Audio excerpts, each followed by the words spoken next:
Welcome to the Finjan Show. My name is Faris Alami. I'm your host, and this episode is brought to you by International Strategic Management, Entrepreneurship, and Small Business Development, focused on supporting economic development agencies or ESOs, entrepreneurship or entrepreneur support organizations launching programs in their communities. Welcome to the show. Alexis, how are you? I am great. Thank you so much for having me. How are you? Excellent. Thanks for making time. So yes, absolutely. Let's dive in. So it'll be great just for people to know, who is Alexis? What do you do? Who are you?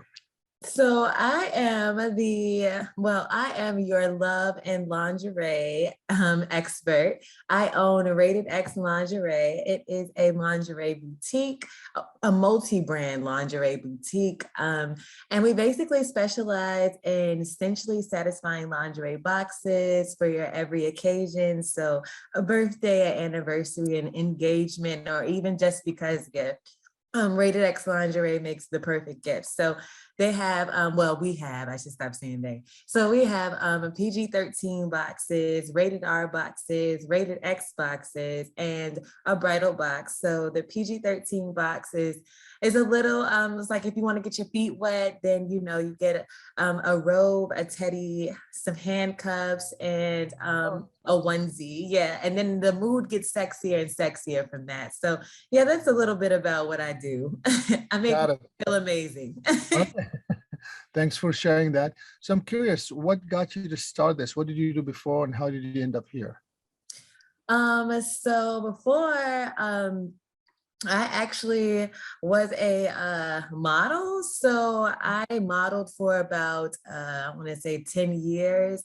And then I decided to get into the business side of it. Well, actually not even decided to get into the business side. I think Rated X Lingerie was just kind of like, I don't know, was just kind of born during the pandemic. But before that, I feel like my life was like leading up to, Rated X Lingerie. So I was a model. I did hair modeling a lot of hair modeling. And then I went on to do like petite modeling. So like fashion brands, things like that. I even was featured in Playboy magazine. That was really fun. That one was really, really fun. And then I had other things like that were local, like Hair in Motion magazine, Extreme Hair magazine. So yeah, I've been doing this for a long time. And then I decided, yeah, Rated X, here I am. That's cool. Oh, thanks for sharing that. So, to start during the pandemic, it's got to be really hard. So I'm sure you've had your moments of feeling high or feeling low. And my experience has been with entrepreneurs is those moments can be the same. I'm curious, would you mind sharing with us maybe one of your low moments where you felt the world is ending and it's not going to work? I don't think I've ever felt that it wasn't going to work. I've had extremely dry moments where I didn't get any sales, but I think all of my experiences allowed me to deal with that. For example, like I modeled part-time for 10 years, not full-time. Like obviously I wasn't on, a runway in Brazil or anything like that. But so I had, other jobs. And one of my jobs was like a storage manager. And as a storage manager, some days you get customers, some days you don't get customers, some days you make a deposit, some days you don't make a deposit. So I kind of equated that to kind of like that. It was like, I didn't fret, I didn't get scared. It was more so like, oh, okay, this happens. But that was it. Those are low moments for me, but I'm still always, I don't know. I'm still always excited about it because I love what I do. So they're low, but they're not low. Like, I think my lowest moment was when I didn't know what to do. I think that was my lowest moment where when I'm like, trying to birth Rated X Lingerie onto paper, because I have all these ideas and I don't know where to put them at. So that's one of my low moments. Being frustrated is a low moment for me. But yeah. I understand. Yeah, it's, ideas probably come easy to you more than others, or, just more than, for yourself might be a way to capture those ideas and convert them to businesses or different ideas that you could explore as well. Cool. Right. Now, if I remember, you don't have a store in person, do you? Or did you end up opening a store? No, I just have an online boutique. It is not a tangible store yet. No brick and mortar. Not yet, Got it. at least. Got it. And if I remember, you're in New York, but you're shipping all over. Yes, actually, we are Virginia based. If Virginia. Yes, we are Virginia based, and I ship worldwide is what I do. Very cool. Very cool. That's great. Thank you for sharing. Clearly, we can keep talking about this journey because it sounds like, it's opening up some new doors and opportunities for you. And let's take a break and come back and talk about some few more things about your journey. Okay. Thanks for being with us. We'll be right back.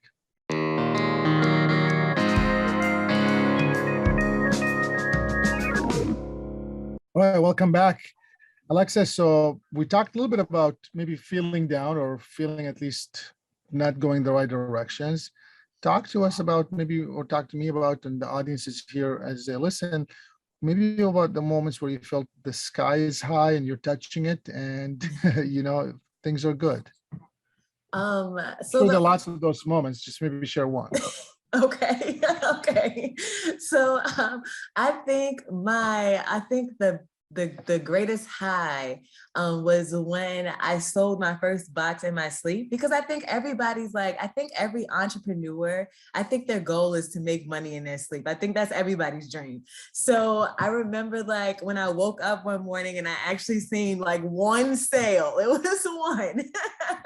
I seen one sale, and I was as you can tell, I'm still floating, but I was so very excited because I did it. It was I made money in my sleep, even if it was just one box.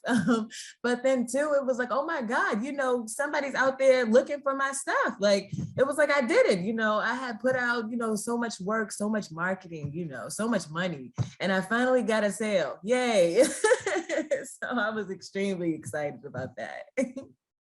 Congratulations. That's not an easy task. Right. Especially if you don't know them. Hello. You get it. Sure. Whoa. That's exciting. Well, that's great. And where was your first sale? Was it in the US or outside the US? Actually, my first sale was outside the US. It was in India. That was my first sale. I could not believe it. That's so cool. That's so cool. Thanks. That's great. All right. Thanks for sharing that. That's very interesting. Thanks. Great. So this journey that you're on today, where do you want to go with it? What do you envision over the next 5, 10 years or a year? I have so many dreams for RXL. One of my dreams is to do a lounge, an RXL lounge. I don't feel I feel the younger kids these days, they have their clubs that they get to go to, and it's so ratchet and so very violent. But I feel adults, we don't have anything like a blues lounge or an adult lounge where we can get high quality drinks and nice cigars, things like that, when you have to look great to get in there, you can't just wear sneakers and booty shorts and things like that. I want you to look great when you walk into my establishment. So I was thinking an RXL lounge would be nice. I thought about subscription boxes. I thought those would be nice too, a monthly subscription. I thought those would be nice. I also wanted to do a RXL show, do a Alexis Williams presents Rated X in burlesque, and have real live burlesque dancers, not strippers, because there's a difference. Burlesque dancers. So I was thinking, I could do all of that. I really want Rated X Lingerie to be a household name. I feel it's up there with Victoria's Secret and Savage Fendi and Adore Me. I feel it's up there with that. So that's what I'm looking forward to, just growth and learning and experiencing and using what I learned to take me to the next level. So that's all I look forward to in entrepreneurship, is pretty much the learning part of it. Got it. Thanks for sharing. Now, you've been doing this for 2 years. Is this getting to the place where it's sustaining you or not yet? How is that going with that? So not yet. So it's not sustaining me yet. I wish, but not yet. And I'm one of those people that are okay, I'm patient, but I'm not patient, but I also don't like to waste any time. You know what I'm saying? Like I don't care how long it takes me to get somewhere as long as I don't waste time getting there. So it's not sustaining me yet, and I'm okay with that. I still have things to learn, things to do, all this other stuff. So it's not sustaining me yet, but I know it will be in the future. Probably. Yeah, no, that's okay. My reason I'm asking that because a lot of times people just never launch because they're waiting for the perfect moment. And your Right. role is, I actually have a friend that's like that. He wants to open his own like marketing firm. And the crazy part is this friend was the one who like nudged me, like plucked me off the edge to start Rated X Lingerie. So it's so mind-boggling to me that he's having this problem. He's probably gonna watch this and laugh, but that he's having this problem with this because to me, like without him, I would have never started Rated X Lingerie. So he's like, you know, he was waiting for the perfect time to do this and the perfect time to do that. And I'm like, no, just do it.